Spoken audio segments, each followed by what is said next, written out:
and redevelop them. Then we also maintain a database of private properties and connections with real estate agents to help them promote their properties as well, especially larger commercial properties. We work in workforce development with Petersburg Works, a new pilot project to help address barriers that local unemployed people are facing and prepare them for employment and connect them with employment opportunities. For my role in that process is to identify opportunities with local businesses to connect them with those folks who are looking for jobs. There's also the Workforce Investment and Opportunity Board that we work with, and they too provide workforce development services. And most recently, the Virginia Career Works program, which is a Commonwealth program for workforce development. We're working with all of them to make sure that we provide services and resources to folks here in Petersburg looking for job opportunities, either new job opportunities or looking to move into those who are employed and looking for advancement.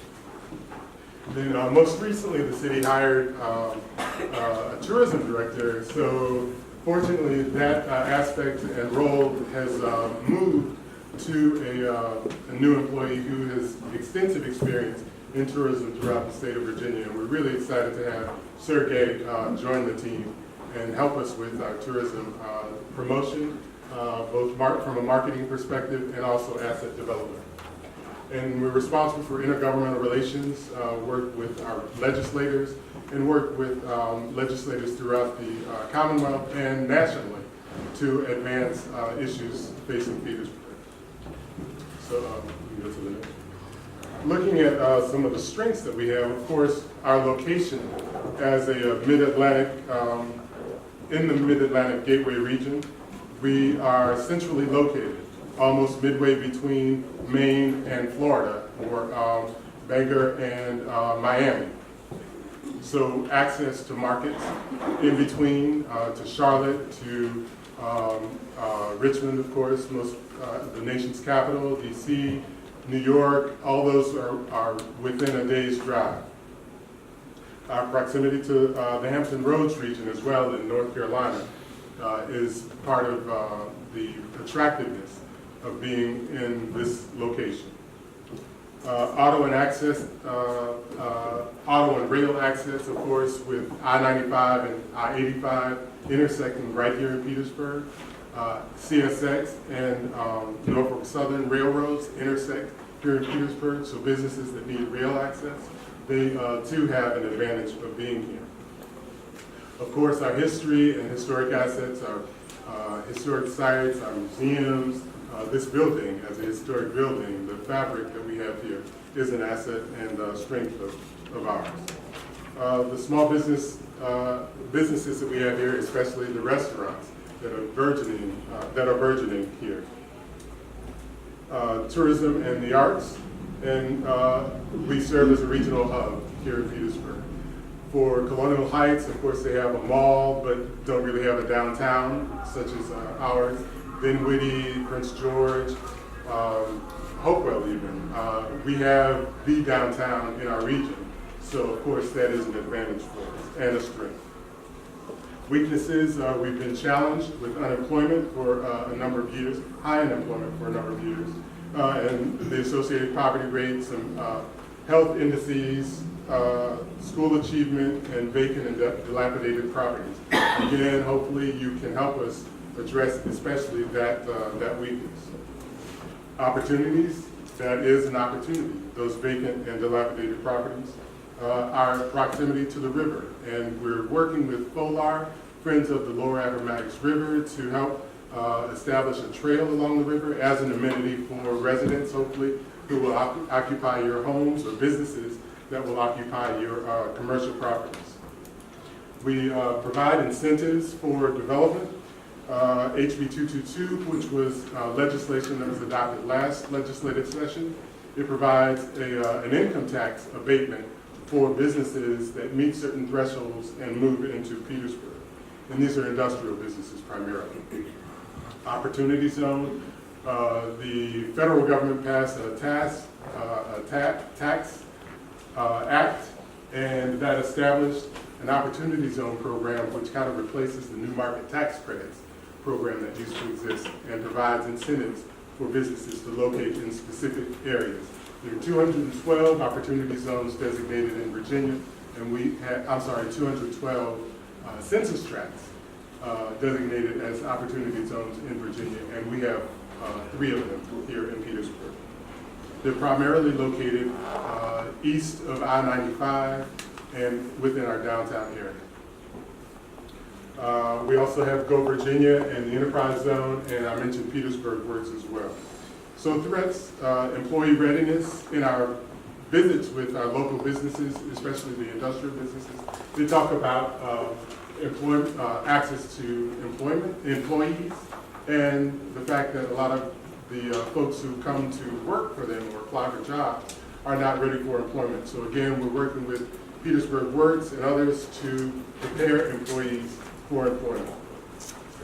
And business-ready sites throughout the state. The state is challenged with industrial sites that are available for businesses to locate here in the Commonwealth. So we're working with the state to make sure that we're providing them with what we have in Petersburg. So I mentioned incentives, the Enterprise Zone program, and there are state and local incentives associated with that. There's a technology zone, and that's primarily associated with AMPAC, a pharmaceutical company here. There's an arts and cultural district here in downtown, and that provides an admissions tax incentive. And then from the state perspective, there are several incentive programs that we have tapped into to attract and also assist local developments. The Commonwealth Opportunity Fund, the Agriculture and Forestry Industries Fund, the Industrial Revitalization Fund, and the Brownfields Restoration Fund. Then on the federal level, I mentioned the Opportunity Zone, and then the Hub Zone provides an incentive for federal contractors. It gives points to federal contractors who locate here in Petersburg. So we can move on to business development, and I'll go new business establishments. We can see that we have grown since actually 2014, and that's kind of in recovery after the recession. Fortunately, right after the recession in 2008, our economy still hung in there, but then we started slowing down, and then by 14 we bottomed out and have grown ever since then to 928 establishments in 2017. Next. Then with regard to sales tax receipts, we can see in 2016 and 17 we've started growing again. Then next. With regard to the meals, again, reflective of the restaurants that have opened here in Petersburg, we can see a significant increase in our in our restaurant or meals tax revenue. So with regard to our top industries, led by the Southside Regional Medical Center, the healthcare and social service as industry is the #1 industry in Petersburg. And by far they employ the largest number of people, followed by government, retail trade, then accommodations and food services, again the restaurants, manufacturing, other services, and then the like as we have listed here. The top private sector employers are listed here. Again, the Southside Regional Medical Center is by far the #1 employer, followed by Amstead Rail. I mentioned that they make ball bearings for rail cars. And you can see them, they have a Brinko sign, it's Brinko Amstead Rail off of I-95. Walmart, the major retail business here in the city, and several healthcare industry businesses as well. Then the overwhelming majority of our businesses are smaller businesses, but larger businesses, of course, employ more people. And that's what's illustrated. So with regard to workforce development, some of the challenges that we face, we can see the high school graduate level and some college and above, but we need to work on some of those indices, and we are working with our school districts to make sure that they have the resources to improve those areas. Your schools recently just got accredited, correct? Yes, all of the schools are accredited. Yes, Okay. yes, they absolutely are. With regard to employment, again, I mentioned the challenges that we face with regard to unemployment levels, but fortunately, those levels are improving. And then as a result, unemployment insurance is trending down. I guess it's trending up a little bit in Petersburg, but more recently, I think we have some 2018 numbers that show a downward trend for unemployment insurance. Then workforce development, I mentioned that we're working with regional partners to address those issues. All right. So now real estate. Real estate tax levies. The current real estate tax rate is 1.35 per $100 of assessed value. And we can see from this illustration that in 2016 and 15, the real estate tax revenue that the city has received was an increase from the year before, and significantly, a significant increase from 2013, illustrating more investment actually in real estate in the city. Can I ask a question? Is it okay to ask questions? Sure, sure, please. So I talked about this in here with our group, and if there's one negative downfall about being a real estate investor, it's the $1.35 per $100. So for every $100,000 of real estate that we own, that's $1,350, and that's the second highest in the state of Virginia. And at the same time, some of the properties here that are dilapidated on the books still show $50,000, $60,000 as being the value. So it's really getting taken twice. You know, when you pay the second highest in the state of Virginia, Richmond's like $1.20. What's it up in Richmond, Mo? About $1.20? Yeah. So I guess my thing, and I don't think any of us here mind paying our fair share of taxes, especially real estate taxes, but is that going to fix our roads and stuff that's going to help us out here in the streets as we're doing what we're doing? I think from this group's perspective, this is probably one of our biggest challenges for investing more in. This is one of them right here. It scares a lot of big businesses as well. It does. Other small businesses trying to scale. Yes. More recently, our mayor, we had to leave, and our city council have challenged us to visit that and to look at any way in which we might be able to make an adjustment. As well, the city assessor is responsible for the property assessments, and there's a Board of Equalization, of course, and if there's a concern about the assessed value of a property, certainly you can go to the Board of Equalization and challenge or request that the assessment be adjusted. Okay. And that is certainly the process for that. And then what about the $1.35? And as I mentioned, the council has challenged us. We're looking at ways to try to get that down. We do understand and appreciate the fact that it is relative to our neighbors, it is higher. However, the thought is too that the values are typically low. Okay. Yeah. I mean, just one of the.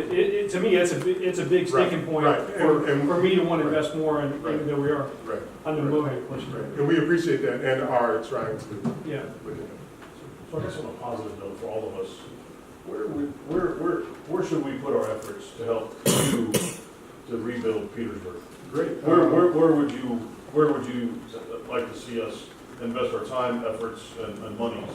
Okay, so I guess I have a slide later, but I can speak to it now. Let's see, it was 2 council meetings ago. The city council authorized the sale of 178 vacant properties. And in addition to those properties, the city has approximately 175 to 100 additional vacant properties that are available for purchase and development. So that information is available on our website. And those are opportunities. And so not only to benefit the city, but hopefully to benefit you as an investor, and to partner with you to help you acquire those properties and to redevelop those properties, would be a major assistance to us. Currently, the city, as city-owned properties, we don't tax ourselves, so we're not getting tax revenue. The value of those properties is not increasing, and we have a maintenance bill, because if those properties are vacant and they have weeds, we have to cut the grass or the weeds. If they're buildings, we have to repair the buildings without any revenue. So certainly, any assistance or support that you can provide by acquiring those properties, we welcome and would love to work with you in making that happen. And that website's on your economic development? Yes, or, yes. And I'll get it and send it out to the group. If you sign in back there, if I've got your email, I'll send it out to the group. But if I get that, I can send it out. But do you kind of know what it is off the top of your head? Well, probably the easiest way is to go to the City of Petersburg website, petersburg.org, www.petersburg.org, and then search economic development, or there's a drop-down menu for economic development. Is it .org or .gov? .org. The email address is .gov, and then the website is .org. Okay. Thank you. Yes, sir. Back to Ray's initial point. I know Chesterfield County does, Richmond does, and I think Richmond's going through a process of reevaluating theirs, where the county or the locality gives a tax break on their real estate for any money you put into it. Does Petersburg have a program like that? Yes, and I'm really happy that you mentioned that, because I'm not sure if I would have said it if you hadn't. A real estate rehab abatement, tax abatement program. And that's, again, administered through our assessor's office. And it's a 5-year abatement, I believe, on the taxes. Thank you so much for making that point. If you don't know where that is, that's up here on at the city hall on the 3rd floor. Yes. And that's where the tax assessor's What's the cost office to is. enroll into that for each project that we take on that qualifies? Cost to enroll, I don't believe there's. So for the cost to tax enroll. abatement, there's no cost to enroll in that No. You program? just have to do the application prior to doing any improvement on the property. One. Can that be like a single-family home? It is rehab, and so new construction would not qualify. It is a rehab. Yeah, for the. But, and I believe single family or residential does qualify. Yes, there may be are there age requirements? It's, no, but it's up single duplex, up to a quad. Okay. In certain, the restriction on that part of it though is in certain wards. And don't quote me on the wards. I don't want to say the wards because I may be out of order. But it is a rehab program it is a credit on the books for new construction, but it has to be in wards 1. I know it's wards 1 and 5. It's one other ward that we selected. And the reason those